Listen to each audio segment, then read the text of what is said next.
Panorama group, जो सोचता है वो करता है। आपके अपने सपनों का आशियाना।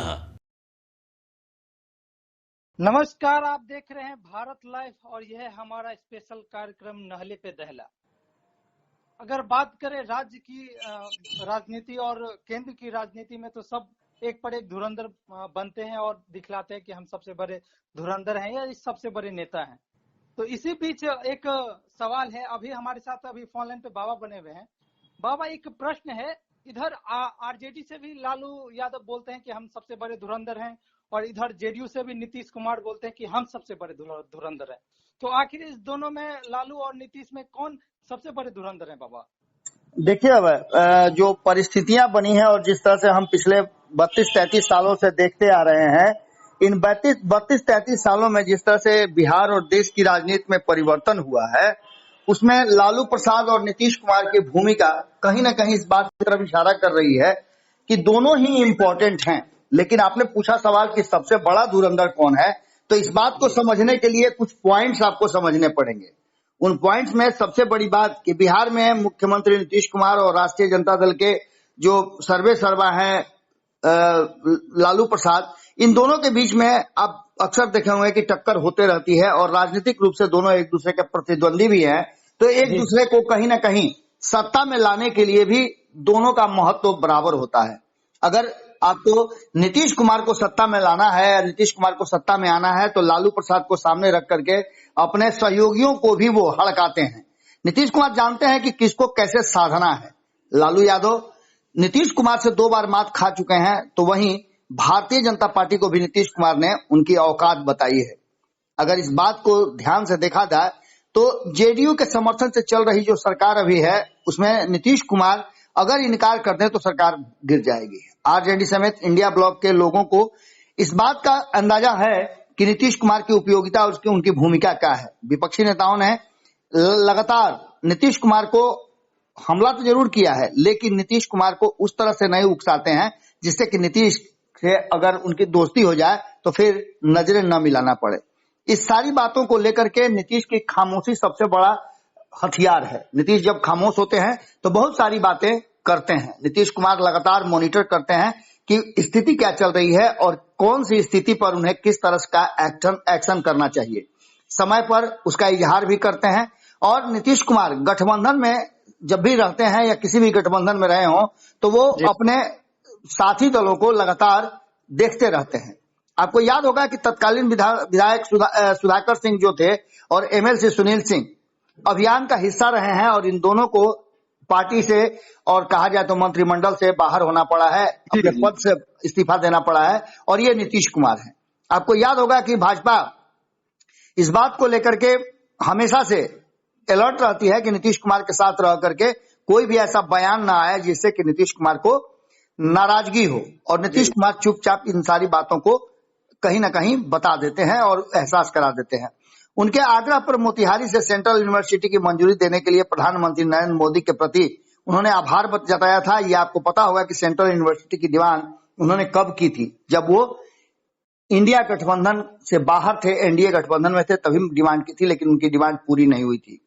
भाजपा को कई बार सबक सिखा चुके हैं नीतीश कुमार। 43 विधायक रहने के बावजूद नीतीश कुमार बिहार के मुख्यमंत्री हैं, तो इससे बड़ी और बात क्या उदाहरण के लिए हो सकती है। इन सभी परिस्थितियों को यदि गंभीरता से आप देखें तो नीतीश कुमार इस बिहार के राजनीति के धुरी हैं, और कहीं ना कहीं नीतीश कुमार लगातार जिस तरह से भाजपा को सबक सिखाने के लिए उन्होंने पाला तक बदल दिया, 2 बार ऐसा हुआ है, तो आप समझ सकते हैं कि ये सारी परिस्थितियां कहां जाती है।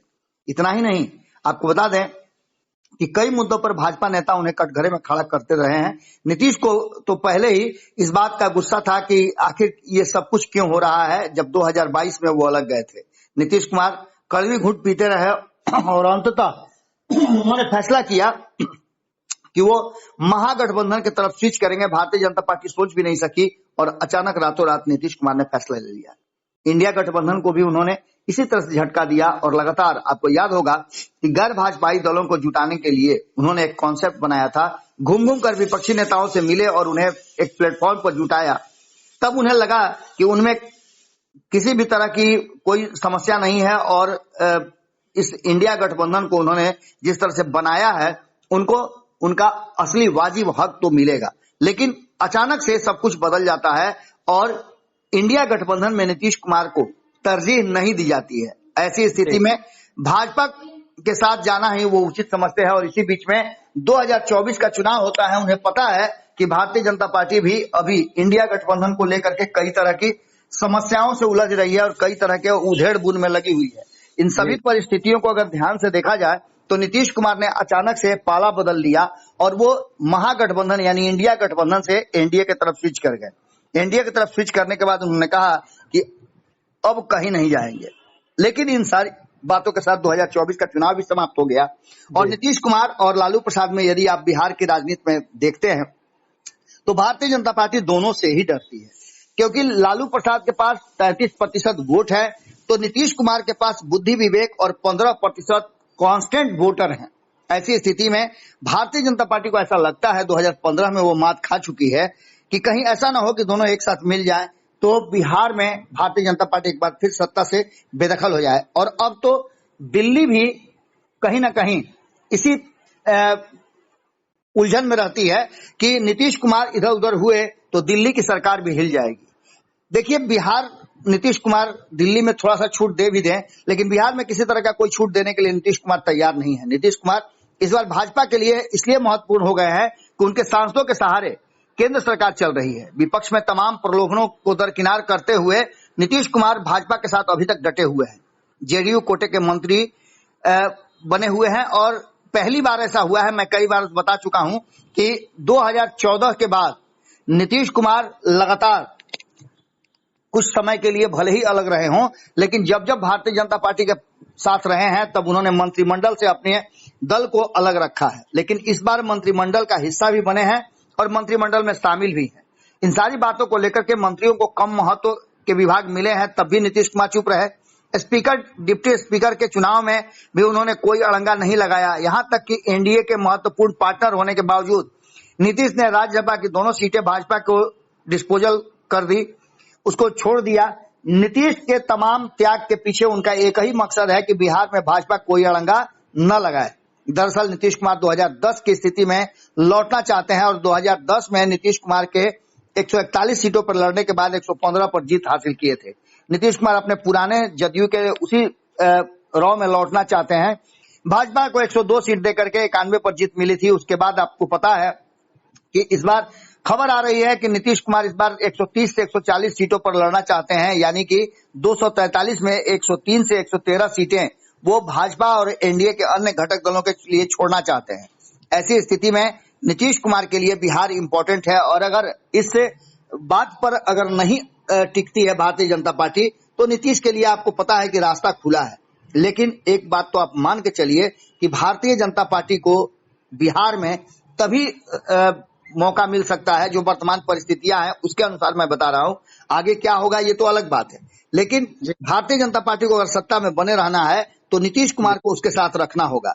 नीतीश कुमार और लालू प्रसाद में आपने पूछा था सवाल कि कौन बड़ा है, कौन सबसे बड़ा धुरंधर है, तो एक बात तो आप मान के चलिए कि अगर लालू प्रसाद 15 साल शासन में रहे तो उसमें नीतीश कुमार की बड़ी भूमिका थी। हालांकि नीतीश कुमार का वो जो कर्ज था जो 1990 में नीतीश कुमार ने लालू प्रसाद को सत्ता में लाने के लिए मेहनत किया था, वो मेहनत लालू प्रसाद ने भी 2014 में किया जब नीतीश कुमार एनडीए से बाहर आए और उन्हें सरकार चलाने के लिए अंकों की जरूरत थी, अंकगणित की जरूरत थी, तो लालू प्रसाद ने बाहर रह करके अपना और कांग्रेस का समर्थन दिलवाया था। उसके बाद 2015 का चुनाव भी जितवाया। लेकिन अब जो वर्तमान परिस्थिति बनी है उसमें लालू और नीतीश में अगर तुलना करते हैं तो लालू 15 साल रहे हैं, 19 साल से नीतीश कुमार हैं, तो निश्चित रूप से नीतीश कुमार धुरंधर तो हैं, लेकिन लालू के बिना नीतीश कुमार का जितना भी बड़ा धुरंधर का तगमा आप दे दीजिए वो उसके साथ जस्टिफाई नहीं करता है, क्योंकि लालू के बिना नीतीश कुमार का कोई भी जो एक्ट है, कोई भी एक्शन है या कोई भी प्रभावशाली नहीं होता है। लालू को सामने रख करके अपने सहयोगियों को या फिर जिनके साथ वो सरकार चलाते हैं उसे हड़काते रहते हैं। और नीतीश कुमार का ये सबसे बड़ा हथियार अगर कोई है तो वो लालू प्रसाद है, क्योंकि नीतीश कुमार जानते हैं कि लालू का नाम लेकर के अपने सहयोगियों को हड़काकर वो कुर्सी पर बने रहेंगे, तो दूसरी तरफ यदि उनके सहयोगी नहीं मानते हैं तो लालू के साथ जाकर के भी वो कुर्सी पर बने रहेंगे। इसलिए हर हाल में अगर देखा जाए रणनीतिक और चाणक्य नीति के मामले में तो नीतीश जी कुमार लालू प्रसाद से थोड़ा 20 जरूर है, लेकिन कहीं भी अगर जोड़ के देखिएगा तो लालू प्रसाद के बिना नीतीश कुमार दूर दूर तक कुछ नजर नहीं आ रहे हैं। जी जी। तो जैसे कि आप सभी दर्शकों ने सुना, बाबा ने बताया नीतीश कुमार बिहार के राजनीति के धुरी है, क्योंकि भाजपा को सबक सिखलाने के लिए पाला तक बदल लिया है। अगर भाजपा को बात करें तो नीतीश से जो घबराहट है वो जरूरी है, क्योंकि बीजेपी का केंद्र और राज्य में दोनों में ही नीतीश की भूमिका होना जरूरी है। अगर नीतीश नाराज हो गए तो बीजेपी का राज्य के साथ साथ केंद्र में भी खतरा बढ़ जाएगा। इसी प्रकार का खबर देखने के लिए हमारे साथ बने रहें। तब तक के लिए धन्यवाद। पनोरमा ग्रुप, जो सोचता है वो करता है। अगर ये वीडियो पसंद आई और वह बिहार के राजनीति और बिहारियत से सरोकार रखेनी तो सब्सक्राइब बटन दबा के चैनल के सब्सक्राइब कर ली। ओजे एगो घंटी बा, ओकरा बटन दबा देला से कुल सटीक और मारक खबर रुआ मुफ्त में मिल जाई। अगर रुआ पत्रकारिता के हमनी के नया प्रयोग में सहयोग कर चाहतानी तो ज्वाइन बटन दबा दी। पेटीएम नंबर नोट कर ली 9386816700। धन्यवाद।